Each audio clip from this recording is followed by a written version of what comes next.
So guys ഒരുപാട് പേര് പറയുന്ന ഒരു കാര്യമാണ് ഡോക്ടർ റോബിൻ രാധാകൃഷ്ണൻ ഉപ്പും മുളകിലേട്ട് വരികയാണ്, അഭിനയത്തിലോട്ട് വരികയാണ്. സോ ഞാൻ ആ വീഡിയോസൊക്കെ കണ്ടു. സോ വീഡിയോസ് ഒരുപാടുണ്ട്. പിന്നെ പ്രധാന കാരണം വെച്ചാൽ ഈ ഒരു ഫോട്ടോ ആണ്. ഈ രണ്ട് ഫോട്ടോസാണ് ഉപ്പും മുളകിലെ ലൊക്കേഷനിൽ എത്തിയപ്പോൾ ഡോക്ടർ റോബിൻ എടുത്താണ്. സോ ഒരുപാട് പേര് പറയുന്നത് അഭിനയിക്കാൻ എത്തിയതിനിടയിൽ എടുത്താണ്, അല്ലെങ്കിൽ ഉപ്പുമുളകിലോട്ട് എന്താ പോകേണ്ട ആവശ്യം ഒരുപാട് പേര് ചോദിക്കുന്നുണ്ട്. സോ എൻ്റെ അഭിപ്രായം വെച്ച് നോക്കുകയാണെങ്കിൽ ഉപ്പുമുളകിന് ഫേമസ് പരമ്പരയിൽ ഡോക്ടർ റോബിൻ ചിലപ്പോൾ വന്നേക്കാം, വന്നില്ലേക്കാം. സോ ഇതിന് പറഞ്ഞാൽ ഡോക്ടർ റോബിന് ഉപ്പുമുളകിൽ അഭിനയിക്കാൻ വന്നല്ല, മൂപ്പര് ഉപ്പുമുളക് ലൊക്കേഷനിൽ എത്തിയ സമയത്ത് അവിടുത്തെ ആൾക്കാരായിട്ട് ഫോട്ടോ എടുത്താണ്. സോ എന്തായാലും അത് ഊഹിച്ചാൽ ഇനി മേ ബി മൂപ്പര് ഉപ്പുമുളകിലേക്ക് വരാൻ ചാൻസ് ഉണ്ട് കേട്ടോ. ഇത്രയും ഫേമസ് ആയ ഒരാളായതുകൊണ്ട് ഉപ്പുമുളകിലോട്ട് വന്നാൽ അത് റീച്ച് ഉപ്പുമുളക് തന്നെയാണ്. അല്ല ഡോക്ടർ റോബിന് പ്രത്യേകിച്ച് ഗുണമൊന്നും ഉണ്ടാവത്തില്ല. സോ കുറച്ച് പൈസ നല്ല വേറെ ഗുണം ഉണ്ടാകത്തില്ല.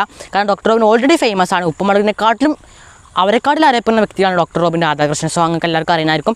മേ ബി അദ്ദേഹം ഉപ്പുമുളകിലോട്ട് വന്നാൽ അടിപൊളിയും ഗൈസ്, ഒരു ലക്ഷം ഉണ്ടാവില്ല. സോ നിങ്ങളുടെ അഭിപ്രായം കമന്റ് ചെയ്യാം. അടുത്ത കാണാം. Bye bye. കാര്യം പറയാൻ വേണ്ടി വന്നത് നമ്മുടെ ഇൻസ്റ്റാഗ്രാം അക്കൗണ്ടിന്റെ ലിങ്ക് ഞാൻ ഡിസ്ക്രിപ്ഷൻ ബോക്സിലും കമന്റ് ബോക്സിലും പിൻ ചെയ്ത് വെച്ചേക്കാം. സോ എല്ലാവരും കയറി ഫോളോ ചെയ്യാം. ഡോക്ടർ റോബിൻ രാധാകൃഷ്ണന്റെ ഫാൻസിന്റെ മാത്രം പവർ നോക്കട്ടെ guys. Okay, so link description box, comment below, go check it out. Bye bye.